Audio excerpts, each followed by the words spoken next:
මම අවවාද කර ඇහුවේ නැහැ. කඳුළු ගෑස් ගැහුවේ නැහැ. රබර් වලින් තිබ්බ ඇහුවේ නැහැ. ඊට මට කරන්න දෙයක් නැති මම නිලධාරීන්ට නියෝග කළා උඩට වෙඩි තියන්න. උඩට වෙඩි තිබ්බ ඇහුවේ නැහැ. මට කරන්න දෙයක්. මම නිලධාරීන්ට කිව්වා යන්න දන්පොල් කට්ටෙන් පල්ලෙහාට. කොකෝ ලීෆ් නැවුම් පොල් තෙල් විශිෂ්ටත්වයේ විශ්වාසය දිනෝ ශ්‍රී ලාංකීය සන්නාමය. මම නිරන්තරයෙන්ම පරිස්සම් වුණා මදුක මේ අයන් ගේට් එකෙන් එළියේ. අයන් ගේට් එකෙන් බන්ධන ඇතුළේ තමයි මම සාකච්ඡාවක් තියන්නේ. මොකද මගේ මනස දන්නවා ඕන වෙලාවක මේගොල්ලෝ අපිට ග්‍රහණයට ලක් කරගන්න පුළුවන්. මොකද ඒ වෙලාවේ මහර බන්ධනාගාරي 3200ක් හිටියා. 3200 ලංකාවේ වැඩිම ස්ට්‍රෙන්ත් එකක් තිබුණ බන්ධනාගාරය තමයි මහර බන්ධනාගාරේ. මහර බන්ධනාගාරේ හිටියේ IRCC කරුවෝ. ඒ කියන්නේ දෙපාරට වැඩි සංඛ්‍යාවක් අපරාධ නඩු සඳහා බන්ධනාගාරගත වුවන් තමයි IRC ලයිස්තුවේ ඉන්නේ. ඒගොල්ලෝ තමයි වැඩියෙන් හිටියේ. කියන්නේ අතිශයින්ම දැවැන්ත දරුණු සිරකරු තමයි මාර හිටියේ. කියන්නේ යම් නොසන්සුන්තාවයක් ආවොත් අර කන්ට්‍රෝල් කරන්න දෙපාරක් හිතන්න වෙන මට්ටමේ සිරකරු තමයි එතන හිටියේ. ඒකින්ද මම අයින් ගේටින් ඉස්සරහා මේගොල්ලොත් එක්ක සාකච්ඡා කළා.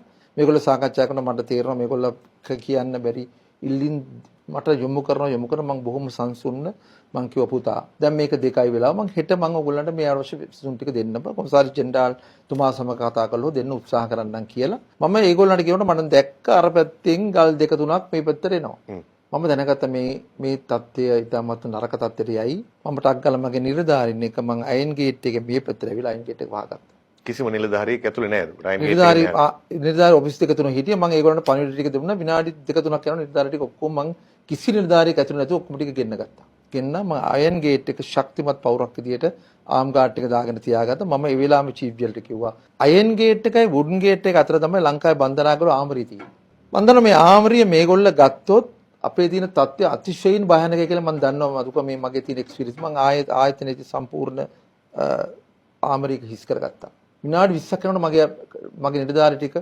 ආමරිය සම්පූර්ණ හිස් කරා එළියට ගත්තා මම මොන්ට ආදරෙන් කිව්වා ගෞරවයෙන් කිව්වා පුතාමත් මේකෙන් කිව්වා පුතාලා මේක කලබල වෙන්න එපා කලබල කරගන්න එපා මම ඕගොල්ලෝ සැලකුවද ඕගොල්ලෝ දන්නවා ඕගොල්ලන්ට මං කොච්චර මගේ නිලධාරීත් එක්ක එකතු වෙලා ඕගොල්ලන්ට බෙහෙත් දුන්නා උඩ කන්න බොන්න දුන්නා මිනිස්සු කරන්න පුළුවන් උපරිම සත්කාර මම මේ දිනවල කරා මං ඒ නාමයෙන් හරි ඉවසගෙන ඉන්න කලබල කරන්න එපා නමුත් මතුක විනාඩි පැයක් යනකොට මුළු කීට්ටුවටම ගල් අර කඩලා ගහනවා මම දැනගත්තා මේක යන තැනකට බීසුම් තැනකට මේක යයි මගේ වෙලෙම මගේ ප්ලෑන් එකක් තිබුණා ඕන තරක ප්‍රශ්නයක් වුණොත් මම ලිස්ට් එකක් හදලා දීලා තිබුණා මම මේ සීන් එකේ ඉන්නවනම් මේ සම්බන්ධයෙන් මෙන්න මේ ආයතන ටික මේක වහාම දැනුවත් කරන්න ඕන කියලා මම ඒක සම්බන්ධයෙන් ප්ලෑන් එකක් හදලා නිලධාරී දැනුවත් කරලා ඔක්කොම තේ ක්ලාස් කරලා තමයි තිබ්බේ. ඒක මගේ මොන බන්ධනාගාරට ගියත් ඒක මගේ පුරුද්දක්. මොකද මම දන්නවා මොන මොහොතක හෝ බන්ධනාගාර රයිට් එකක් එන්න පුළුවන්. මේ තියෙන බන්ධනාගාර මේ වෙනස් වෙන්න පුළුවන් කියලා. අර නිලධාරී ටික මම අතන සීන් එකෙන් හෙල්ලුන්නේ නැහැ. මොකද උන්ට මම නායකත්වයක් දෙන්න ඉන්න ඕන. මම සීන් එකේ ඉන්න ගමන් අර නිලධාරී ටික ඔක්කොම අර මගේ චීෆ් වෙලයි දෙවෙනියයි අර ඔක්කොම විශේෂ කාර්යබලකාට පොලිසියට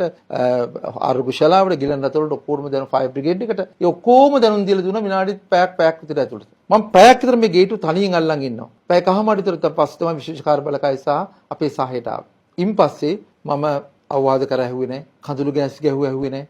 රබර් වලින් වෙඩි තිබ්බ ඇහුවේ නැහැ. ඊට මට කරන්න දෙයක් නැති මම නිලධාරීන්ට නියෝග කළා උඩට වෙඩි තියන්න. උඩට වෙඩි තිබ්බ ඇහුවේ නැහැ. මට කරන්න දෙයක් නැහැ දනුක. මගේ ඔෆිස් ටික ගිනි ගන්නවා. ස්ටෝර් ටික ගිනි ගන්නවා. කෝටි ප්‍රකෝටි ගණන් රජයට අලාභ වෙනවා.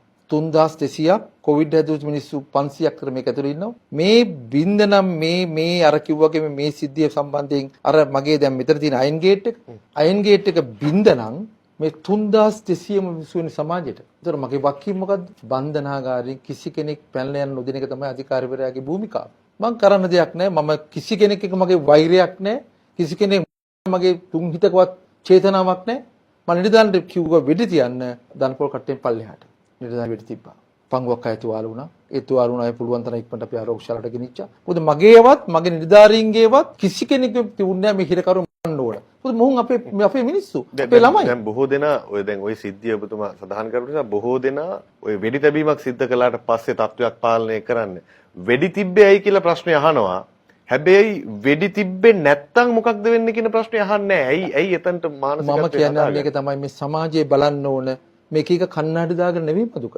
මේ සමාජයේ යථාර්ථය දකින්න ඕන. මදුක මට ප්‍රශ්නයක් මේ සිරකරුගෙන් හරි කාට හරි මට ප්‍රශ්නයක් එනකම් මේක තබ්බට ප්‍රශ්නයක් නෙවෙයි.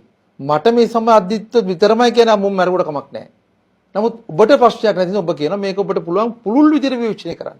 හැබැයි මේක යථාර්ථයේ 3200 ගියා නම් මට නිලධාරි දීලා තියෙනවා. මට ආක්ෂේපන නිසා ආයතන සංග්‍රහය සහ බන්ධන නීති නියෝගවල බලතල දීලා තියෙනවා. වෙපන් දීලා තියෙනවා. ටියර් ගෑස් දීලා තියෙනවා. ඇමුනිෂන් දීලා තියෙනවා. මේ 3600 මෙතනින් ගියා නම් කවුද බැරිද කරු? කවුද අපිට උත්තර දෙන්නේ? මේ 3600ක් සමාජයේ මුසු කරා මගේ අපරාධකාරයෝ කියලා මේ සමාජයේ අපි හංවඩු ගහවි බල කෝටි ප්‍රකෝටි ගණන් අරන් මේ මිනිස්සුට ගරියා. ඒ වෙන්නේ නැද්ද මදුක? අපි කරේ මේ රටේ මිනිස්සු වෙනුවෙන්, මේ රටේ ඉන්න ප්‍රජාව වෙනුවෙන්, මේ රටේ අධිකරණයකින් නියෝග කළා කොන් කරලා වෙන් කරව පිරිසක් ඒක තියාගන්න ගත්ත සරල උත්සාහයක් විතරයි. ඒ උත්සාහය තුල මම හිතන අපිට තේරෙනවා ඇති ඒ උත්සාහය තුල යම් සිද්ධ වෙන්න පුළුවන්. ඕනේ ක්‍රියාවට ප්‍රතික්‍රියාවක් තියෙනවා. දැන් අවුරුදු 40ක් මගේ බන්ධනාගාර ජීවිතය ගැන මම අපිට කිව්වා. මම රයිට් 4කට විතරයි මුණ දීලා තියෙන්නේ. රයිට් 4කට විතරයි. එතකොට ඔබ හිතන්න අනිත් හැමදාම බන්ධනාගාරේ සාමකාමීනේ. අපි මිනිස්සුන්ට ගහලා නැහනේ. අපි මිනිස්සු මරලා නැහනේ. මිනිස්සුන්ට මානුෂික සලකලා තියෙනවානේ. කොතනද වැරද? වැරද මේගොල්ලන්ගේ ක්‍රියාවට ප්‍රතික්‍රියාවක්. වෙන මොකක්වත් මගේ නිලධාරි කරලා නැහැ. මේ මිනිස්සු ලස්සනට ඉන්නවන බන්ධනාගාර තුල ඌට පැනඩෝල් පෙත්තද බෙහෙත් ටිකද කෑමද බීමද හැමදේම දෙන්නේ මගේ නිලධාරි ඉන්නේ. ඇයි මේ සමස්ත රට සමස්ත සමාජය මේක තේරුම් නොගන්නේ? ඒක බරපතල ප්‍රශ්නයක් තියෙනවා රාජකාරී කරන නිලධාරියෙක් විදියට.